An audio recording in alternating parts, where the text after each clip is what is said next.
Well, good evening, and welcome to Mountain Bears. I'm Aeson Knight, and with me tonight is, of course, Techie Joe. How are you, darlings? Doing well, though noticing we're matching again. It happens. There's one person doing the shopping, one person doing the washing, one person picking the clothes. People match. I know, but it's just weird that we keep doing it. Right. Because it's not like we get dressed at the same time. Yeah, we do now. Well, not really. Like, you got up, got your shower, got dressed. I wasn't even paying attention. I wasn't awake yet. Okay. And then turn around and, like, I get up, get a shower, get dressed, and I'm out the door.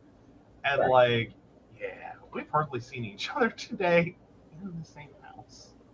Yeah. Well, it's not the same house. It's multiple houses in dimensions. Well, basically. So yeah, he's been in Narnia today. Yeah. Hey Brenda. Hey, Brenda. I've been in my suite, and really, this is a suite. Pretty much. Mm-hmm. But yeah. Yeah. If I could figure out how to reduce the desk, I may put like a couch and chair in here. Ooh, there we go. Hello, Miss Brenda. How are you? What are you cooking? What are you having fun with this weekend? What you drinking? Guys, come on. Even replay crew. Put it in. Put it in. Yeah. What's your win for the week? I want to hear. Yeah. Alrighty. So unfortunately, we did get the news that the Taurus sub blew up. Is about the best way I can explain it.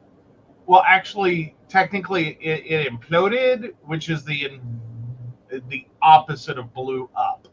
Right. Like it. Yeah. So yeah, Titanic Taurus sub. 3 key questions in aftermath of catastrophic implosion from Yahoo News. The Taurus submersible that disappeared while exploring the Titanic shipwreck experienced a, quote, catastrophic implosion that probably killed all 5 people on board, U.S. officials said Thursday, a tragic end to the massive international search and rescue mission that captured the world's attention this week, but lingering issues about the tragedy remain. Quote, I know there's a lot of questions about how, why, and when did this happen, Coast Guard Rear Admiral John Mager, who led the search, told reporters, but I'm confident that those questions will begin to get answered. The 5 passengers aboard the Titan were identified as OceanGate CEO Stockton Rush, 61, British billionaire and explorer Hamish Harding, 58, Pakistani businessman Shahzada Dawood, 48, and his 19-year-old son, Suleiman, and Paul Henry Nargeolet, a 77-year-old French explorer. So what caused the implosion? It's not exactly clear when or where the implosion occurred or what caused it. The Titan, operated by OceanGate, a private exploration company based in Everett, Washington, launched early Sunday morning to tour the Titanic wreckage. The Polar Prince, a Canadian research vessel and support ship for the expedition, lost contact with the submersible approximately 900 miles east of Cape Cod, about an hour and 45 minutes after launch. A senior military official said Thursday that the U.S. Navy, which began listening for the submersible shortly after it lost contact with its surface vessel, detected an anomaly that was likely to have been Titan's fatal implosion. The U.S. Navy conducted an analysis of acoustic data and detected an anomaly consistent with an implosion or explosion in the general vicinity of where the Titan submersible was operating when communications were lost, the official told the Wall Street Journal in a statement. While the Navy couldn't say definitively that the sound came from the Titan, the official said the information was immediately shared with the Coast Guard to assist with the search. James Cameron. Pardon? I'm still got a lot of questions over this. Uh-huh. One, why was it allowed to launch? two, if it had so many fail safes, why didn't you have a secondary hull? Well, that's there. So when we were talking about this Tuesday, I was not familiar with the story, and I was not familiar with the story. Right. I knew there was something going on involving, but nowhere in my head, I'm thinking an actual legitimate research vessel that one would commonly associate. Right. Not a submersible, which is very different from a submarine. Right. But okay, fine, a submersible. I'm still thinking. Right. This has to be a legitimate piece of equipment. Right. Only to find out, someone read way too much Ayn Rand in their life. And got this idea that if you're a billionaire, you apparently know more than everyone else, so you can do whatever you want. And it doesn't really matter because you're a genius. Right. And it's all going to work out because you know better than everyone else. And that seems to be the mentality that built Titan. Was we're not going to do, and literally, if you go look at his previous comments, that's basically what he operated under, was that this whole field of building submersibles was so tied with heavy-handed regulation that there was no room for innovation. Right. And that, he's this maverick who's working with, all these, or supposedly working with, I don't know, but supposedly working with all these great minds to build this really nice, innovative submersible. Right. But then you get into it, and effectively, it's a parts bucket special with off-the-rack components, and is fundamentally built around the principle. You're going to have to talk a minute. Alrighty. And is fundamentally built around the principle that, there's not a whole lot you need, and that a lot of this regulation and ideas, concerning how you build a submersible and how you build a submarine and how you build anything going into deep water, is not necessary.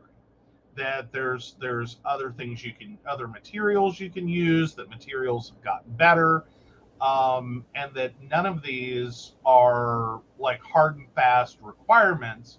We can do something different, and it's all going to work out because I'm this billionaire genius.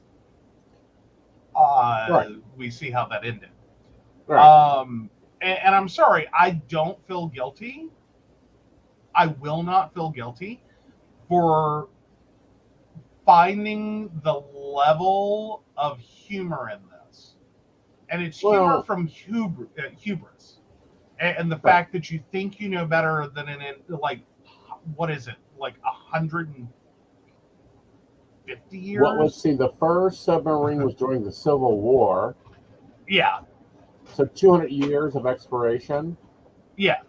Well, now, granted, a lot of the early days, because I'm trying to discount a little bit, some of the early stuff. Because that was just getting into water at all. Can we go underwater for extended periods of time? So I'm trying to discount that a little bit, and I'm going, but we're over 100 years into this. We're and this idea that, underwater exploration is some, novel concept that we're just working out the, kinks on. It's no, there's some pretty solid knowledge. Right. About, how water works, and especially water at depth, Right. and And what you're pressure trying and to everything else. pardon Now, me. what gets me and what's annoying me more is the son. Remember, I was a little pissed about the son. Oh, the one who took off to the Blink 182 concert? No, Oh. the son's a newspaper. Oh, yeah. Yeah, yeah. I'm still waiting for an apology to be posted. Oh, yeah. With, who interviewed the psychic, Yeah, who's like, oh, it's going to be found over here. yeah. And it's like, Not even close, no, dude. Not even close. I no, was because it's close, look, but not yeah, even close. I don't think this story goes into it, but one of the other stories I saw was that, like, effectively they were 500 feet off the bow. 1,600 feet. Okay, so just like a few hundred feet off of the ship, like they weren't miles away. Right. Well, I mean, not to get morbid, but I mean, potentially with water Right. currents and the fact that they got squeezed like a Capri Sun and Right. liquefied and shot out into the ocean. I mean, sorry, don't mean to get dark, but it is possible they were, technically speaking. Right. Uh, However, there should be a front page fucking apology to these families. Yeah. Not only that, but the article should never have been posted. Mm-mm. Ever. But it's the sun, and this is what they do. Right. Like, and that's the reality of, I don't mean to turn this into a let's bash news media for a moment, but let's bash news media for a moment. Some media is known Right. for finding the weirdest, most obscure, most out there angle. Mm-hmm. And regardless of whether it's true, regardless of whether it's useful, meaningful, kind, helpful, they'll run a story. Mm-hmm. Like, this is what Fox News does. This is how they get viewers. You know, Fox, Right. and I put news in quotes like that judge ordered them to, I think. Right. And, you know, The Sun is another one that will very much create some weird, oddball, sensationalized angle Mm-hmm. and walk this borderline between true satire. Which, Right. if the Onion runs a story, I like whatever. It's the Onion. We know We're it's not covering satire. the We Onion. move on. You know, the Onion is the Onion. Yeah. Yeah. Like, but that's, I mean, because there's a big difference between running a satirical news site and just finding sensational angles. Right. And that And was my whole point, you know, about it, is it should not have been front page Sun. It should not, you know, the British billionaire's wife should not have to go to a store and see see hope that her husband is alive. And I do believe that probably would immediately call the second and go, "What can you tell me?" mhm. Yeah. Well, I think fundamentally the way this story came out, though, Right. I think there was a lot of mismanagement and a lot of false hope from the beginning. Because, quite frankly, the idea that they had gotten like hundreds of miles Right. off course, that was to me, thinking about it now knowing like what they were working with, Right. that was probably horrifically optimistic. Right. Oh, they just drifted off course, and you know they're just Yeah. way over here. Right. And you know, I don't think right. that was ever viable. You're right. Now they're beginning to search for debris. Mhm. And they don't know what they'll find. They don't know what the pressure has done to anything down there. I mean, because we had porcelain china preserved in this environment, Mhm. so they're not sure what they will find or where they will find it. I know it's not going to be where they found the abduct at. because it makes Well, no but sense. right. So just to clarify for anyone watching that hasn't heard already, there will not most likely be any remains to find, as in human, because of the nature of a catastrophic implosion. Right. So that's, and that is very sad for the families. And Right. I'm not a heartless bastard here. I'm really not. Like, I hate this for the families. I think this is horrible. I do. But at the same time, I'm really struggling with the fact that this was, basically tragedy tourism. Right. By billionaires. Right. Who through a graveyard. Through a graveyard. That was masquerading as a science mission. All spearheaded by a billionaire. Right. Or billionaire wannabe. I don't know. Where was the CEO? Well, basically, let's just keep calling him a billionaire. I don't care at this point. The OceanGate CEO. Yeah. Like, if he wasn't a billionaire, he had billionaire mindset, which is who wanted to flout all the rules of safety to prove that something could be done, who basically in turn proved the exact opposite. The number of people who tried to tell him what he was doing was insane.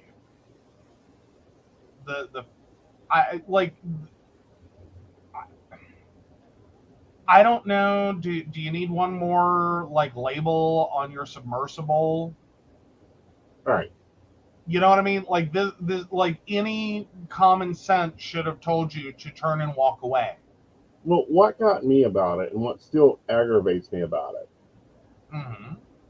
is that that he fired anyone that brought up safety concerns. Yeah. He flat didn't want to hear it. Right.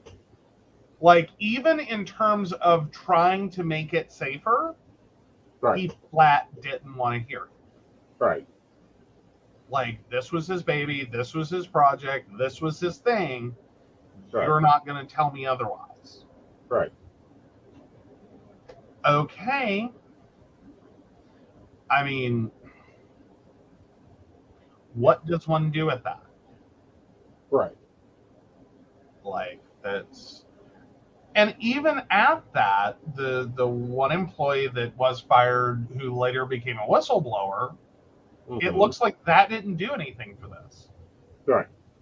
Like, not a thing. Yeah.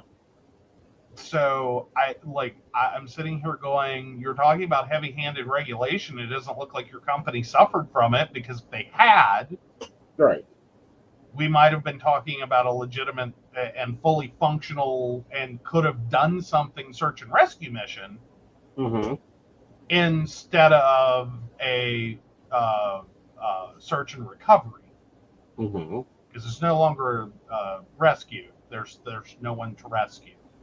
Right.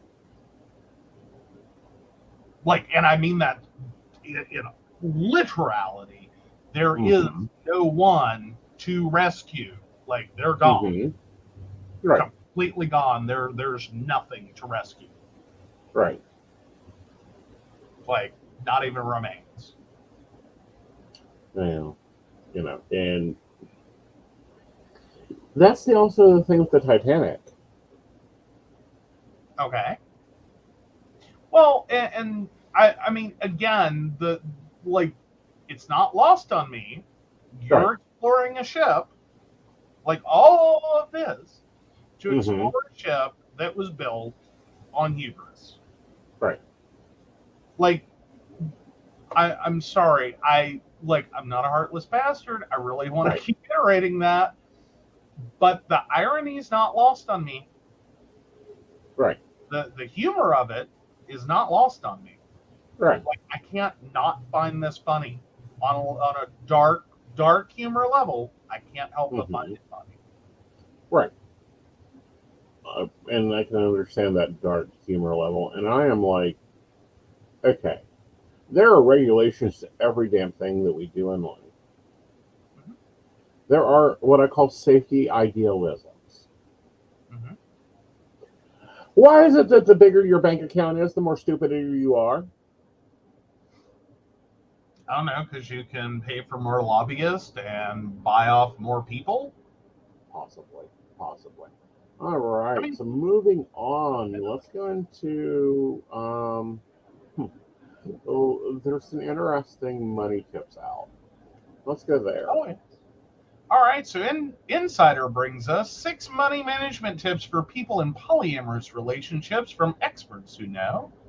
Mm-hmm. Um, for Chanie Jackson Kendall, a polyamorous educator and coach, managing money with her 3 life partners can be complex. She lives in a nested polycule of about 10 years with 3 adults and her 8-year-old son. Quote, we run our life and operate our family very much as a unit, says Jackson Kendall, who is 36 and lives in Atlanta, Georgia. Even though the 2 houses have separate finances, the broader things become a good group conversation. Sussing out money matters in any type of relationship is difficult. Talking about money is one of the hardest things for couples. Polyamory can amplify those challenges simply by increasing the number of voices involved in the conversation, says Michelle Waymeyer, a CFP, CFA, financial advisor, financial coach, and founder of Young and Scrappy. With more people comes the potential for differences in opinion, disparate backgrounds and past experiences, and more opportunities for financial traumas to influence the discussion. So, how can the estimated 4 to 5% of the population in the US who identify as being polyamorous approach their finances and money management in their relationships? Waymeyer and Jackson Kendall have some advice. 4 financial challenges of being polyamorous. One, there are many different poly relationship arrangements. As Waymeyer explains, there are infinite poly relationship configurations. For example, some polyamorous folks can identify as solo poly when one has multiple partnerships but often view themselves as their primary partner. Part of a throuple when all 3 partners are romantically involved and committed to each other. Part of a quad when all 4 are in relationships with one another. One person in the throuple or quad might be partnered with each other, and their partners aren't romantically involved with each other. Right. Polycule, a network of relationships in a group of people whose relationship to each other can differ in terms of arrangements and level of commitment. These are just a few examples of poly relationship configurations. The arrangement, dynamic, and level of commitment might be of varying degrees. And while with monogamy, the relationship expectations are set by society, with polyamory, the expectations in the relationship are set by those involved. This means that you might be having different financial conversations with multiple partners, each with different needs and experiences, Waymeyer says. Right. So 2, let's look at these. okay. The challenges of odd number partners involved. The challenges of transferation of generational wealth. Mhm. Fewer financial uh, legacy resources. Okay, I'm not seeing how these are problems. Okay. Transference of generational wealth, fewer financial literary resources. I don't need books to tell me how to pay a mortgage. Well, Uh, and here's sometimes the problem with all financial advice is mhm. sometimes its starting point Right. can be at points that are not where one is, Mm-hmm. and it can really throw the advice. Right. Like if you're and here's the deal: most financial advice starts somewhere in the middle class slash upward middle class Right. and really focuses on this idea that you're not struggling, or at Mm-hmm. least one of you is not. Right.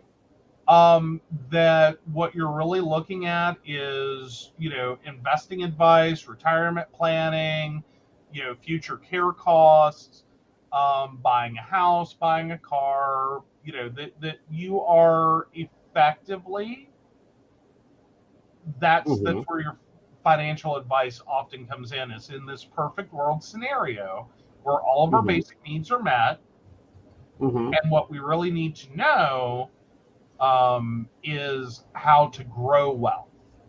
Right. And it's like not always where people are starting. Not No. always where people are starting. Right.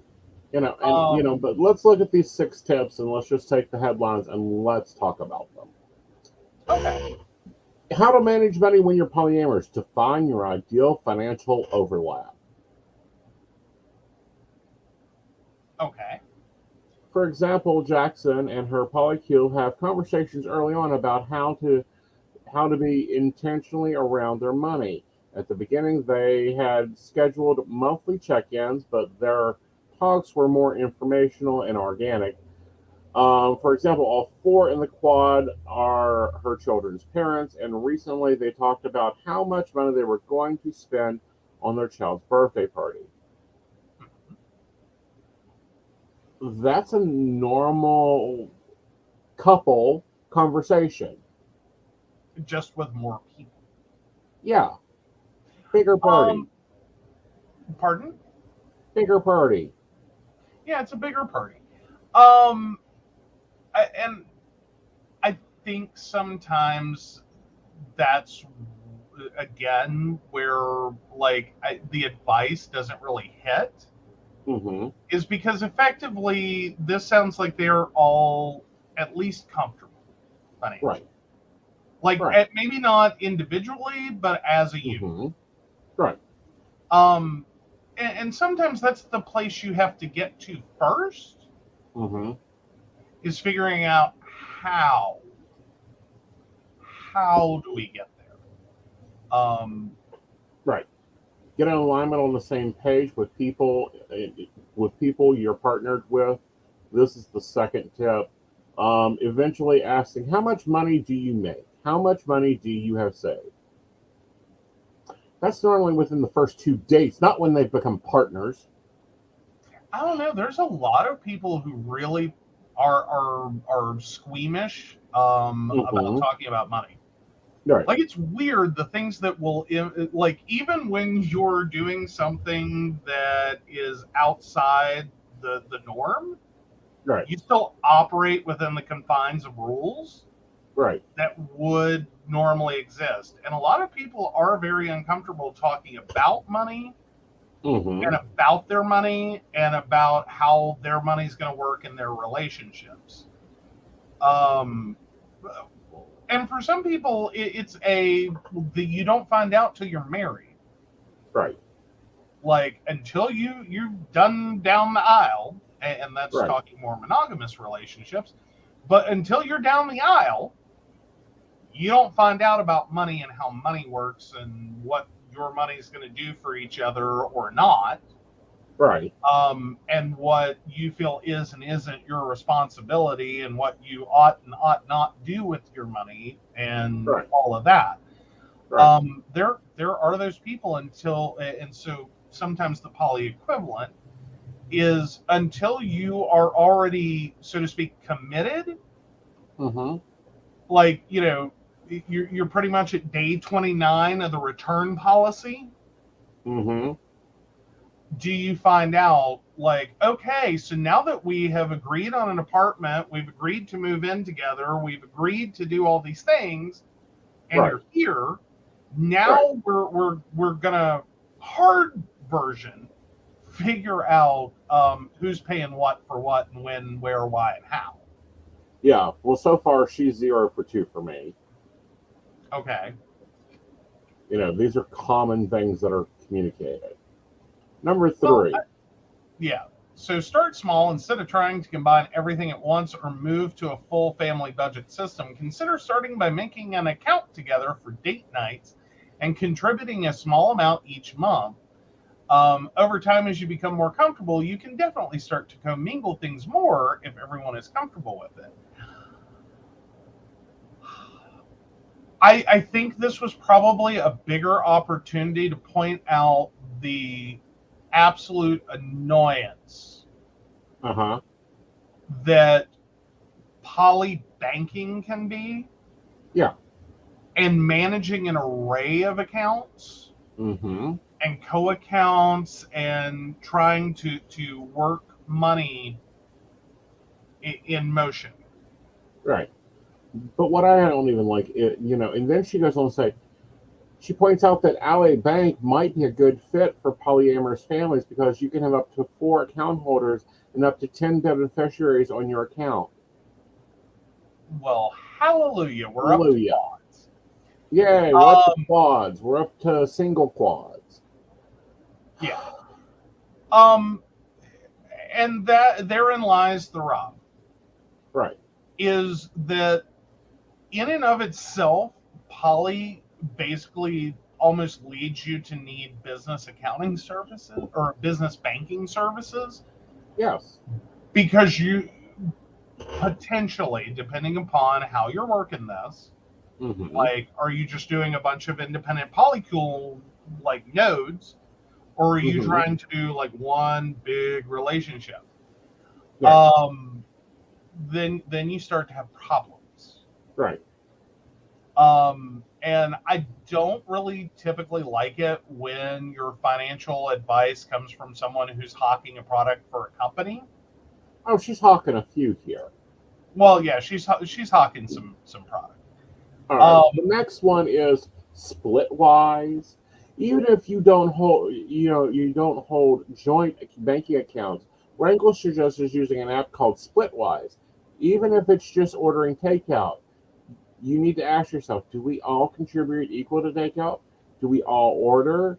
Do we pay according to what makes the most money? Wrangler says you don't have to be moving in together to be having a baby and having a baby to start having conversations.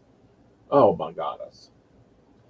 Like, I'm sorry, if we have to get into like, and again, that's more of a friends group. Yeah, this is someone who I doesn't mean, understand polyfinances. I don't know. Like, here's the more common reality. It's very like, it's motherfucking hard. Okay. Yeah. To get two people Uh-huh. to agree on dinner. Right. Let alone like 3, 4, 5, 6, 7, 8, 9, 10, 11, 12. Right. Like that's sometimes how Thanksgivings get out of control. Right. So the more likely thing that you're gonna to be dealing with financially is that we're gonna eat out for dinner tonight. And okay, so 2 of us are gonna go on a date. Mm-hmm. One of us is gonna order pizza. Mm-hmm. By 2 personal people are choice. Mm-hmm. 2 people who are not in a relationship but are metas are going to end up ordering Chinese food. Mm-hmm. And what you really have to deal with is which cards in my wallet are getting ready to get used. Mm-hmm. And how likely is our bank to shut one of them down Mm-hmm. because they're being used simultaneously? Yeah. Like, as in, you can end up in this moment where, like, if you're ordering the pizza and it has a saved card, but and maybe it is not, because again, there's a partner at home, and maybe that's a 3 or a 2-person account, and the person on the date is paying for the date and the dinner and the things. Is the other card holder on that account. And then out of kindness, we're just going to use the house Chinese food account or like saved card on the Chinese, like website, food website. Right. And it's also one of the partners on that account. Mm-hmm. What's the likelihood this account's going to get frozen? That's your real problem. Well, let's talk about, what was it, last Tuesday night? Tuesday night I had to make a trip to the okay. So Tuesday night, this is what happened. We done the show. I ordered me some more skinny surfs. I went ahead and now ordered again through Amazon because Skinny Syrup's on a delay. Mhm. Me and Invisible go to the gas station because it's also his payday and he wants to get him some snacks and we need cigarettes and I need some emergency coffee. Mhm. Okay. All this occurred in a 15-minute span. Also, money came into three accounts and got moved to another account. Mhm. A lot of moving parts here for the bank to keep up with. Mhm. It's a computer that apparently is powered by potatoes. We will go with that. Joe can tell me why it's wrong later. Okay. So, Invisible gets his food. Click, click, done, done. Great. I go up, I check out the orders more. I pop in one card. It comes back partial payment. I look at Invisible and I go, what the hell? That account has this amount of money in it. He's like, I don't know what's going on either. I said, okay, try yours and I can just move money over to yours. He tries his, partial payment. Guy says, I've got to go run the support. I'll be back in a few minutes. He walks back in. I'm checking accounts. I'm checking all 6 accounts. I'm checking, like, because I've reduced my wallet down to I'm carrying one card to prevent this from happening. Mm-hmm. Come back about 3 minutes, stick the card in, the same card that we ran at the beginning, and it clears. Because, well, and here's the problem is based on the exact time you're at the store, they were doing their nightly post. Mm-hmm. So everything's coming in and out, and there's this weird thing that happens with banking Mm-hmm. in which, like, how they process transactions Right.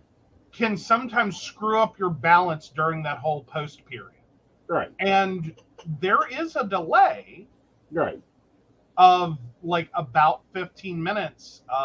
It's usually more instantaneous, but there can be a delay of up to 15 minutes before the card on network updates with your current balance. Well, it was because the card I used was the same card I used on Amazon, which means it thought I was in Seattle, and then I used that card again. I don't know where Jordan's stuff is at, so processed through it, thought I was there, and then now I'm processing in West Virginia. Yeah, boom, boom, boom, boom, boom, boom, boom, boom, boom. Yeah, so it's all freaking its little self out. Yeah. All right, so you are 0 for 3. Let's go to 4. Well, I do want to add one real fast, and this is one we have talked about before, but it does become a poly problem. Finding a bank that can tolerate the multiple incomes is already hard enough. Right. Because he doesn't just get one cute little paycheck on every Thursday night for the same amount over and over and over again. Right. Like there are multiple payments from multiple sources all hitting throughout the week. Right. And most banks, you can literally have too much income for a bank. And I don't mean the amount, as in the dollar amount. I mean just the transaction volume will blow their brains. Right. Like they're just, what? Yeah. All right, so keep your beneficiaries up to date. You know what? I'm good with that. I'm good with that one. Make sure that the beneficiaries are the same beneficiaries. Yeah. However, I do want to stress that you think about your beneficiaries very carefully. And I know this sounds horrible on one level, but I think you need to make a legitimate decision that you have to be in a relationship for X period before you update your beneficiaries to include them. Yep. Or apparently have a birthday. Or have a birthday? Yes. What? The banks are really starting to piss me off every March. Oh God, yes. They really do hit you up specifically. Yes. Yes. You must update your beneficiaries. Yeah. Which, I mean, on one hand, thank you. Yeah. On the other hand, what what the hell? Yeah. Like, we know you might be dying soon, so please update your beneficiaries. You've now turned an age in which this could happen. Like, is sometimes how it feels like. It's sort of like when West Virginia went through that whole,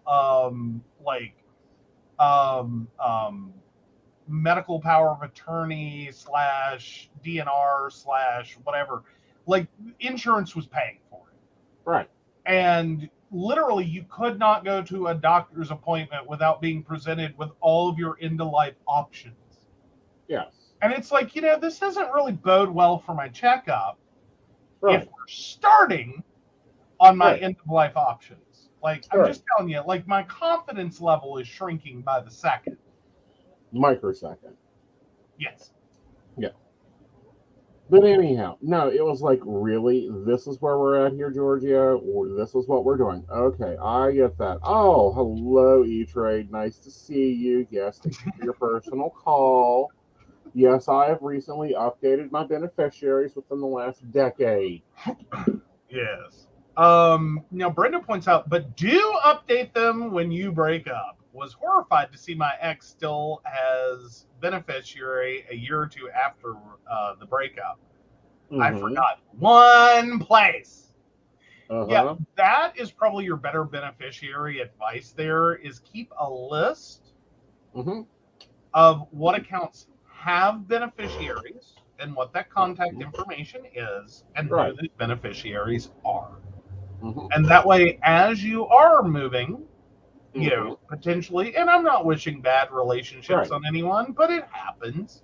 Right. As you're moving along, take a moment, double check it, maybe tie it to your birthday, maybe tie it to an anniversary date, maybe tie it to Christmas so you can feel like Santa Claus, deciding who gets your, stuff when you die.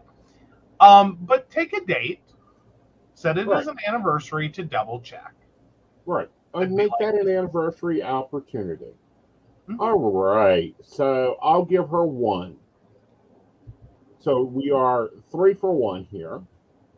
All right. Make estate planning a priority. Go for it. If you have multiple partners to whom you'd like to leave assets to when you die, make sure your documents are always up to date.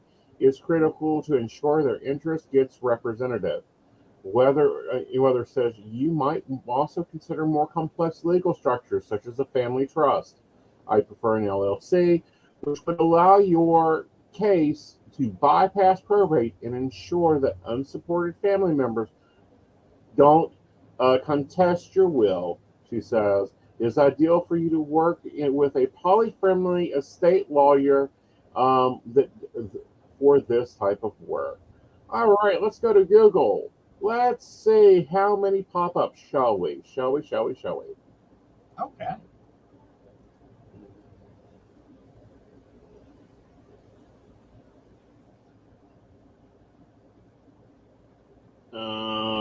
There's the Polyfamily Project,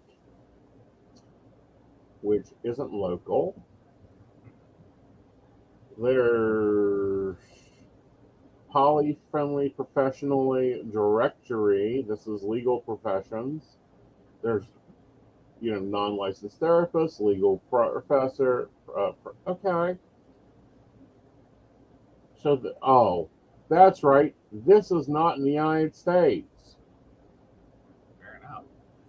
1, 2, 3, 4, 5, 6. District Columbia, Florida, Georgia, Iowa, Illinois, Massachusetts, Maryland, Minnesota, New Jersey, New York, Oregon, Pennsylvania, Tennessee, Texas, Virginia, Washington, and Wyoming. Hey, lawyers, if you're looking for a new source of income, you might want to become a poly-friendly West Virginian. Yes. Which, technically we do know of someone who could do that. That we know they are more than friendly. Yes.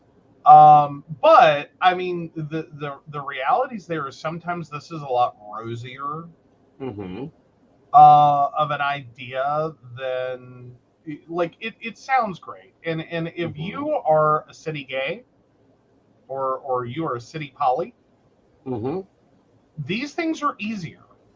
Right. And please note, just because someone's gay doesn't mean they're poly-friendly, and just because they're poly-friendly doesn't mean they're gay-friendly, so you are looking for the conjunction. Yes. If that is your situation. Right. A lot of times this make estate, like, yes, it should be a priority, most definitely. The problem is we do have a lot of problems with finding people that actually want to do this. Right. That are local. That are, that can be sensitive and respectful while properly setting it up. Exactly. And more to the point sometimes is, and responsible to, help tear it apart and reform it. Right. I mean, I don't wish bad relationships on people, right. But you kind of have to plan for something's going to go south somewhere. Right. Like, if you find your polycule of 4 people when you are 18, and you 4 manage to make it to your 80s. Right. Like, I'm giving you a few extra years over normal lifespan. Right. And you never separate, you never think about separating, you are perfectly happy for those like 60 some years. Wow, are you in the minority of people? Like point and then a percentage. Like tons of zeros. Exactly. All right, moving on. So that's kind of like 4 and 3 are together. I mean, 4 and 5 are together, so you're still 1 and 3. Basically, you made an extra point for something that was the same thing. Almost. Did you get stuck on this? Number 6, have money conversations often. Schedule money check-ins as often as needed. When there's only 2 incomes to consider, then it's less of a conversation, says Jackson. But when you have 4 incomes to consider, there's more conversation, there's more expenses, there's more money. It's like a bigger, the bigger the company, the larger the board of directors, and the more meetings. So the same can be applied to polyamory. You've got to talk about it more because there's people there. I disagree with this one also. Yeah, I don't think more people, more incomes necessarily means you have to have more conversations. I think you have sometimes more in-depth conversations. Right. And more, group decision making. Because if you look at traditional monogamy, a lot of times it's one partner controls the money and the other partner gets told what the money situation is and what we're doing. Right. And typically that divides on who's the more dominant personality. Right. Not always, but most of the time. When you move into poly and the different thoughts around poly, it tends to be less likely that as you add that 3rd, 4th, 5th, 6th, 7th, on and on person, that you're going to be able to dominate a group. Right. I don't care how much you make. And it can very much become, if you try it, a reason for that relationship to blow up. Exactly. So, I don't agree with these. So, I'm going to give my 6.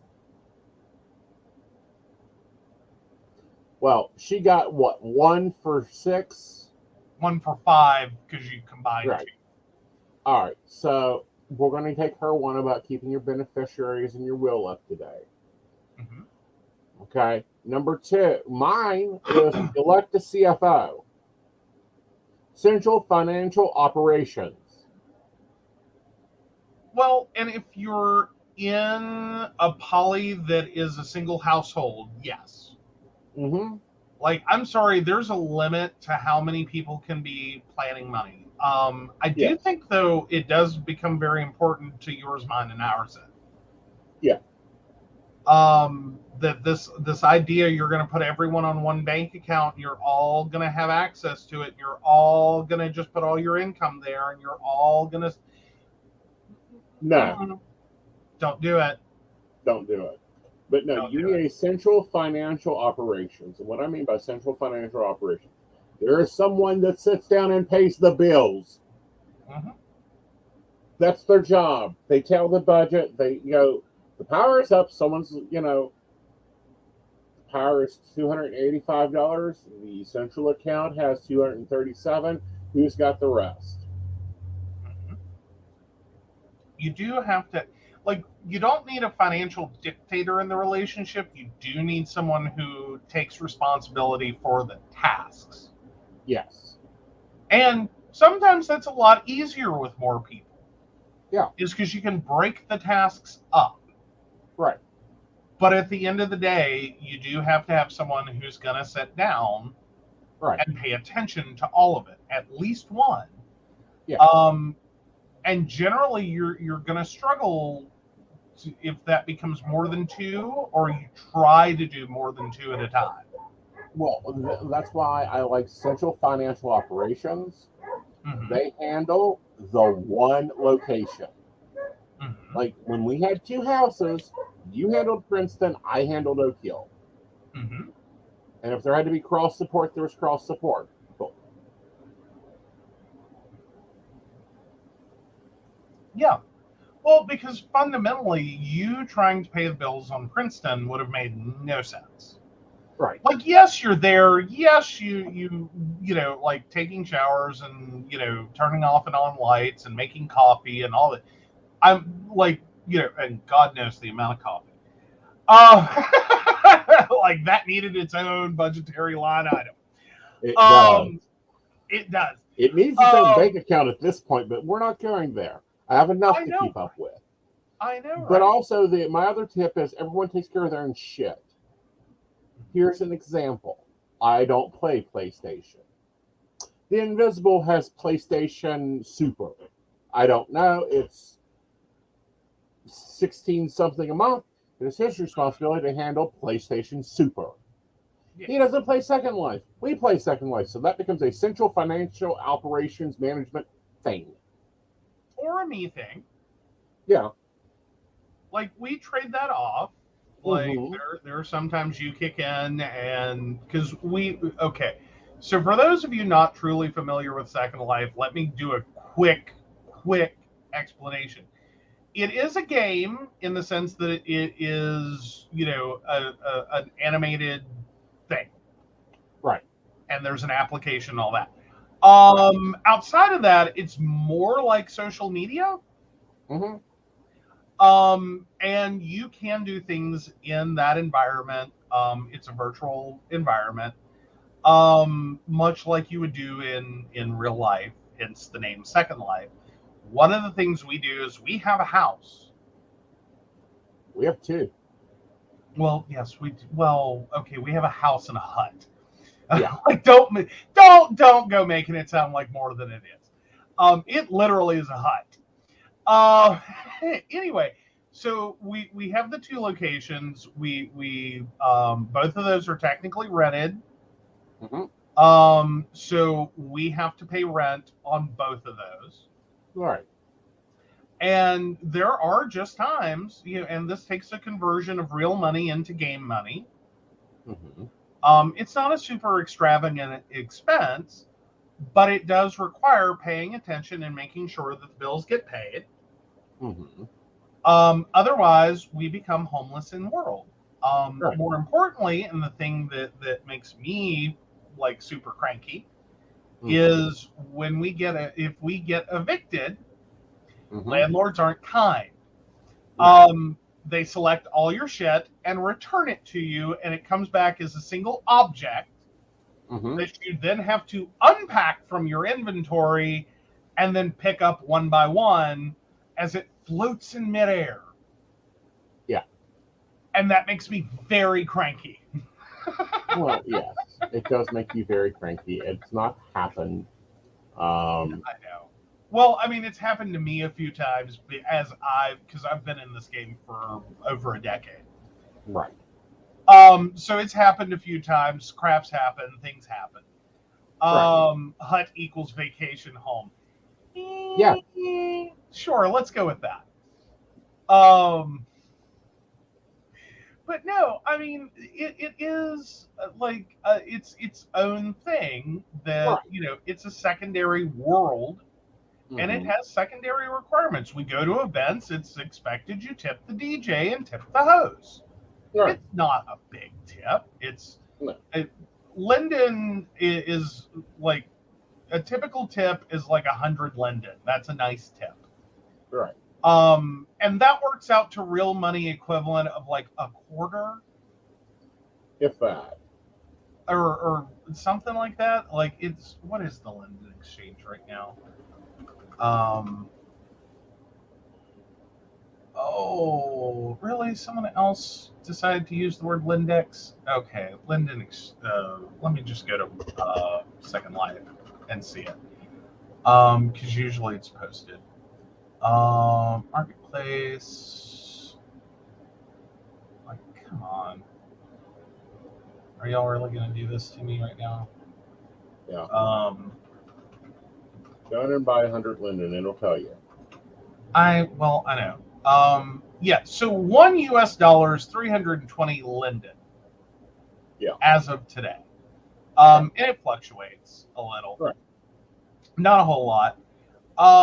So yeah. So 100 Linden works out to roughly a third of a dollar. So it's like 33 cents. Right. Our monthly rent on that hut, I believe, is like what? It works out to a US dollar, like $1.20. It's 650 Linden a month. Really, for the hut? Yeah, well, because it's 150 a week times 4 weeks. Okay, so anyway, it's like $2. Exactly. Ooh, our vacation home costs us $2 a month. Right. Right. But at the same time, this enables us to do a lot of things. But it would be stupid of us to be doing it the way she's suggesting it. Okay, you were in Second Life all week. I haven't been there yet, so you pay the 150 and the 420 and 420. Oh yeah. I didn't go to the hut this month, so you pay the 650. What the fuck, woman? Get a clue. Well, and sometimes it's taking the advice to a next level, right? And actually understanding what are we talking about, right? Like what are we talking about, right? And do we really want to nickel and dime this? Well, and that's and assigned thing. Yeah, is no nickel and diming. My tip is everyone should do a portion. What I mean by that is you take 100% of the bills and expenses, and you take your incomes. We all give the same amount of income, but it isn't the same amount of income. What I mean by that is we all basically, excluding our own expenses, we basically put in 72% of our income to the household. That's our percentage. What's that look like? Well, Joe, what is your 72%? Good effing luck. No, because here's the reality is I'm independent. I'm running my own business. I can tell you what 72% of all of my clients who have monthly contracts would be. Right. But that's not 72% of my income. Right. Because it varies and fluctuates, and some months are a lot better than others. Right. But at the like some months it really truly is. It's just the contract clients. Right. Other months it is, totally different. Then there's, okay, but we don't necessarily do this in a hand me 72%. Right. Because sometimes it is, I need money for the power bill, I need it now. Right. So that might be 120% of my income this month.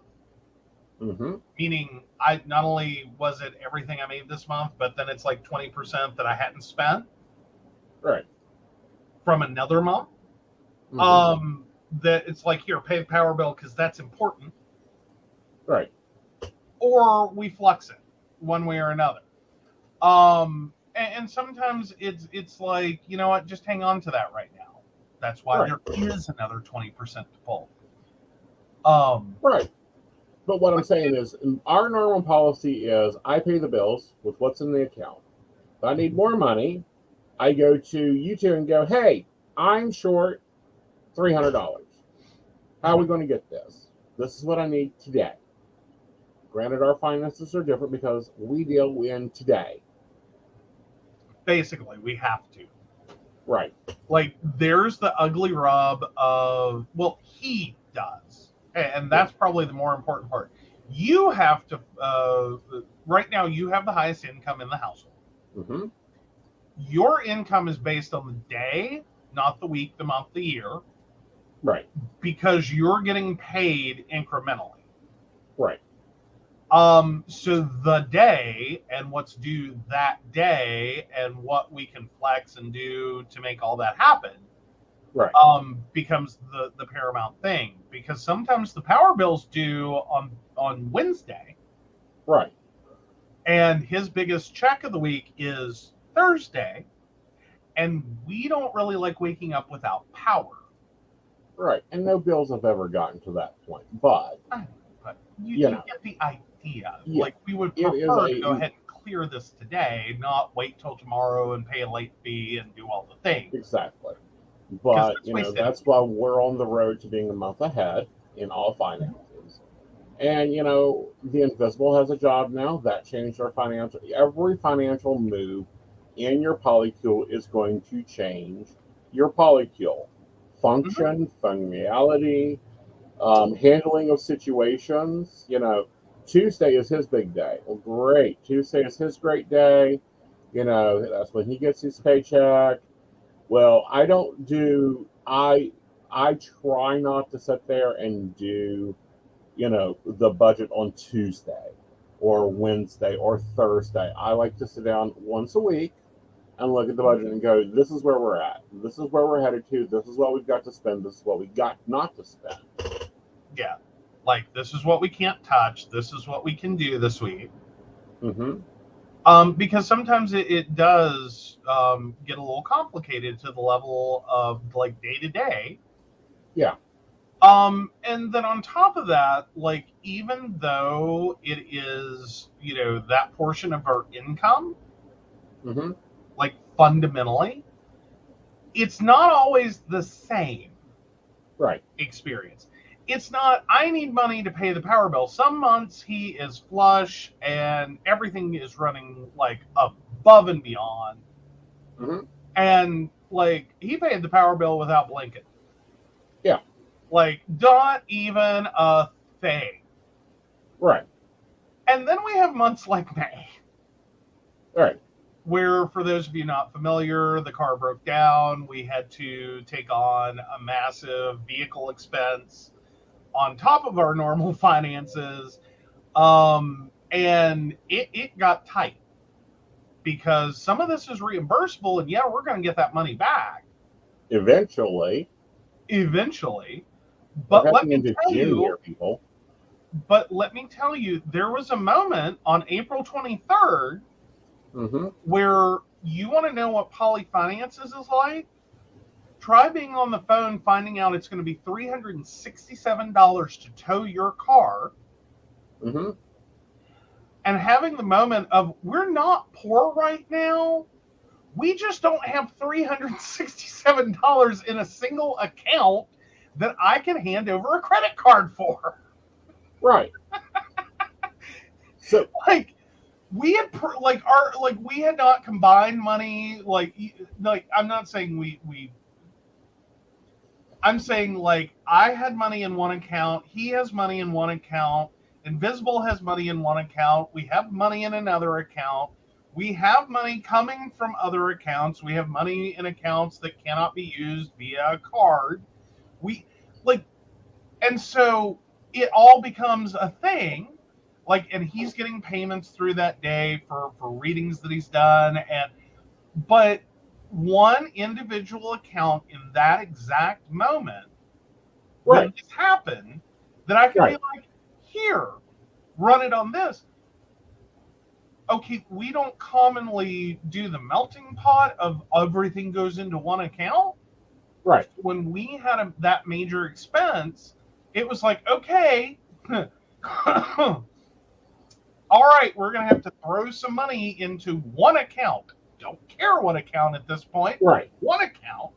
And this is when you needed a chief financial officer that Mm-hmm. knew where all the bones were hid. Yeah. And go, okay. So, well, first of all, I was like, all right, so I need A to B to C to D, and where's my cash envelopes? Here's my cash envelopes. Here's the kitty. Here's this. And I still didn't tap all my kitties. I just knew where my kitties were. And then it's like, I have this here, this here, this here. Let's move this. Express deliver this. Express deliver that. Boom, boom, boom. Invisible is on the phone with one of my very, very, very dear people going, I need you to come take him over to X. Yeah.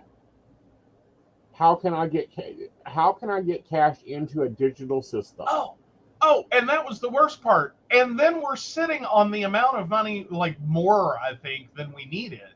Yeah. In cash. Yeah. And because there's also the thing of, and I know this all makes us sound like we're just barely scraping by and all this. No. I mean, we've got money like already pre-allotted to pay bills. We've got money already pre-allotted to run for things.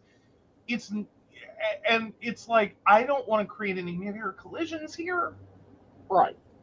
And then we have some things that we pay in cash and we were saving up for and doing all the things. And so we're sitting here going, this is just, we need a second car. Like, yeah. And I don't care if it has a human to drive it, if one just pops out of thin air, like, I don't care. Right. We need to move money physically now. Right. To make all this happen, because nowhere in our day plan was a $367 tow bill. Right, but that is polyamory at its best. Mm-hmm. Like it all worked out. This, like, the translated, fabulously. Oh yeah, the translated version of this is like getting the car towed took an hour. Right. From the moment in which they're like, "Hi, we need to run a card for $367, or we're not coming out."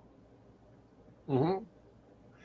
To, okay, here's my card number because I have now access to an account that has $367 in it that is not going to create a mid-air collision if I spend it. Right. Took an hour. That's not bad. No. And we had a battle plan together for 2 weeks, and then it was like, okay, now we got to rent a car because this is bullshit. And then we went into the battle plan. Yeah, and then you had an event, because that was the biggest. Like, we struggled through the first week of this, going, we'll be fine. We don't have to rent a car. It'll be okay. Then we came down to, we thought the car was going to be fixed by that Friday so we could take off. We quickly got the idea through the week that that's not going to happen based on the way this conversation's going. Yeah. So then, we had to go rent a car. And again, we had to have a money conversation of like, okay, now we have to make this work again. Yeah. Like, what can we do? How can we shift? How can we pivot? To make renting a car, which, by the way, if you've ever rented a car, there's the deposit. That'll bite you every time. There is, insurance, who's allowed to, there are so many nooks and crooks and crannies that is ridiculous. But at the end of the day, everything worked out fine. Your financial, and there's most days that you guys don't even know until I report that cable bills paid, water bills paid. Yeah. And he literally does. He just randomly weirdest thing in the world. He just randomly blurts out, like, paid the water bill. It's like, what? I paid the water bill. It's like, okay. Like, was this a worry today? Yeah, it's on the to-do list. Well, but sometimes it's like, we're like, did we pay it early? Are we excited that we paid? But no, it's just communicated information. The water bill's paid. Right. Like, that took me the longest time to get used to, and I still have moments like while I'm working and you just sit down and pay bills that I'm like, okay, back to work. Right. And we went through this at one time. Mm-hmm. The plan was that we were going to let Joe, Joe went to the business school. Joe handles finances great. I'm trying to offload stuff. Right. And I did take over finances, and for 2 months, like, we got everything snapped together. Mm-hmm. But you were really struggling with it because we were having a struggle bus conversation. Uh-huh. Because fundamentally, I'm way more conservative. Mm-hmm. When it comes to finances. And in terms of, I am not used to getting paid daily. Right. And so I get a knot in my stomach if I know that something is due on Thursday, mm-hmm. and I don't have the money on Tuesday to pay the Thursday thing, because I don't want to pay it on the day that it's due. Right. And risk anything going wrong. I want to know that money's sitting there on Tuesday. Mm-hmm. And I can pay it Tuesday. I can pay it Wednesday. I can pay it Thursday. I can pay it Thursday at 4:59 p.m. and it's all good. Right. Because I have the money. Right. The bill is due over here. So we did struggle bus with that until, like, there was the realization that, like, this isn't going to be the best way to delegate this. Like, delegating is not the best answer here. Right. Because I kept pushing for money to be in accounts before. Right. And he's sitting over here going, that's not really required. Right. And so, yeah. Well, that, and, I can look at my spider web of finances and go, oh, everything is fine until next Wednesday. And you're like, it ain't fine, it ain't fine, it ain't fine, it ain't nowhere fine. And I'm like, it's fine. It's fine. It's Wednesday. This check pays off next Tuesday. This one pays off next Thursday. And that you still haven't got. Right. Well, and when we get a month ahead, we may be able to revisit delegating. Right. Because at that point, I effectively have everything all the tools I need to go forward. Because we come from, now I will say the one thing that is very true about this article is the past experience and diverse backgrounds concept. Mm-hmm. Right. Because in that regard, we're very different, and that informs the reason that like, he's sitting here going, it's fine, we're fine, there's no problem, while I'm sitting over here developing an ulcer. Right. And what that is, and just to talk a little bit about that, I don't want to go deep down a rabbit hole, but like, there was a point in your past in which, like, there effectively wasn't money. Like, the only money coming in was just enough to pay the bills, and then some of the bills, went to first disconnect notice, and we'll catch that up next month, and maybe something else will go. And so that's how you grew up. Well, I have a better way of rephrasing some of that. I learned bill payment through Roseanne Accounting.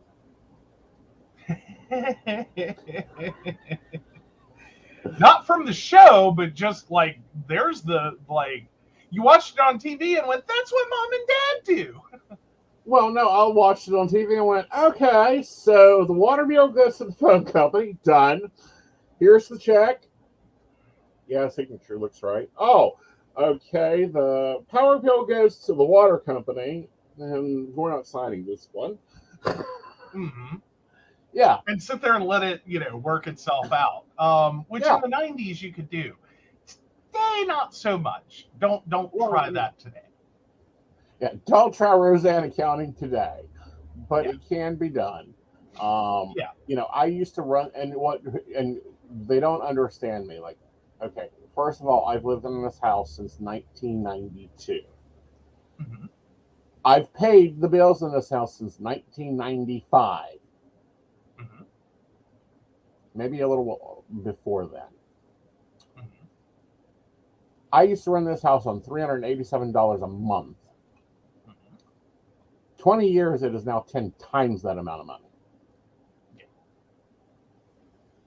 Well, see, my introduction to finances is twofold. First, my grandfather died in 1990.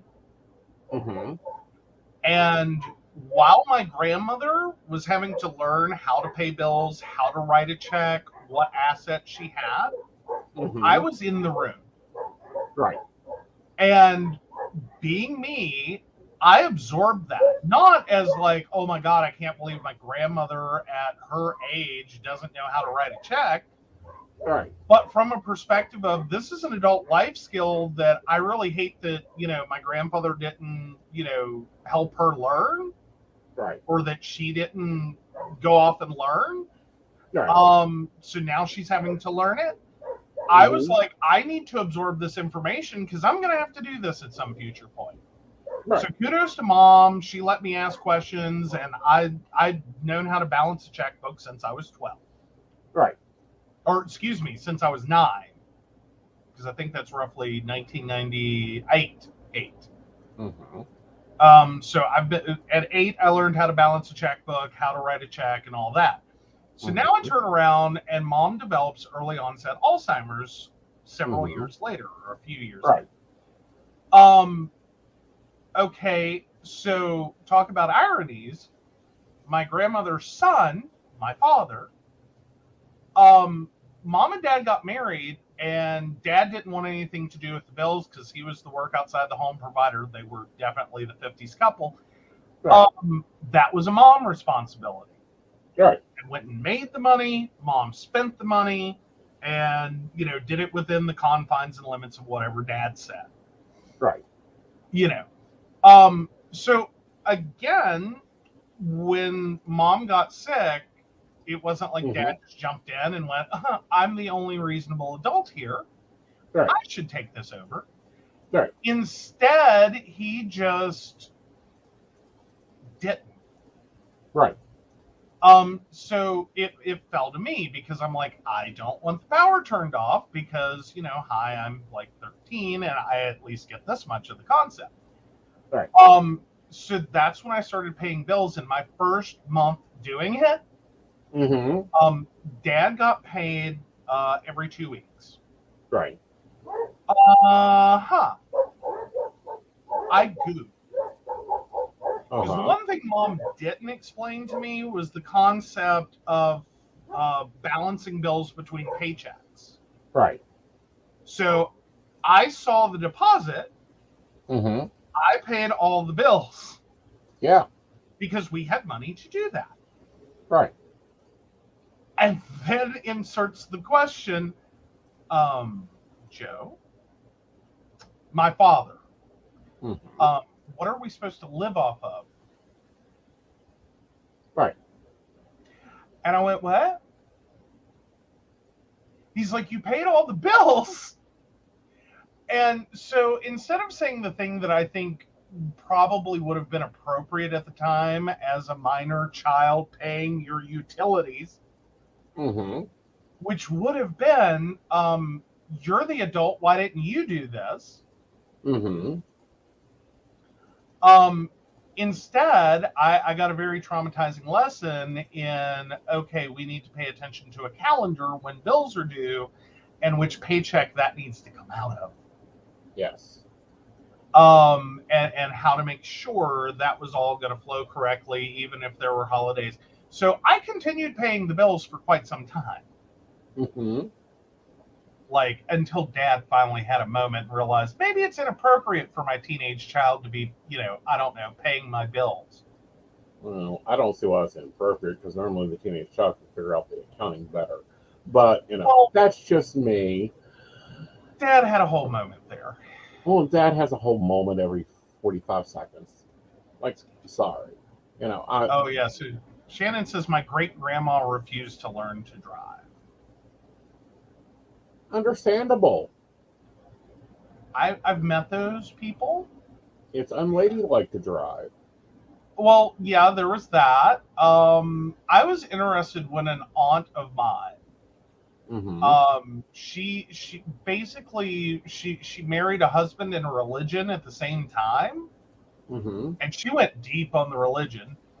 And part of that religion was that it was inappropriate for women to drive, that the man was the head of the household, that all decisions were made by him, and it had all kinds of like chaperoning women in public and what's appropriate and inappropriate. Anyway, so she didn't drive. Right. I found it interesting that once he passed, that very strong religious argument she used to make about, especially to my mother who did all these things, quickly blew up as she started paying her own bills, learned to drive a car, bought a car, and started driving herself around, because apparently getting stuck at home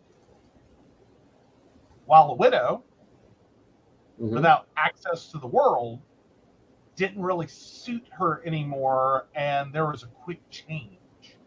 Right. Well, because then it became acceptable because she was now the head of her single household.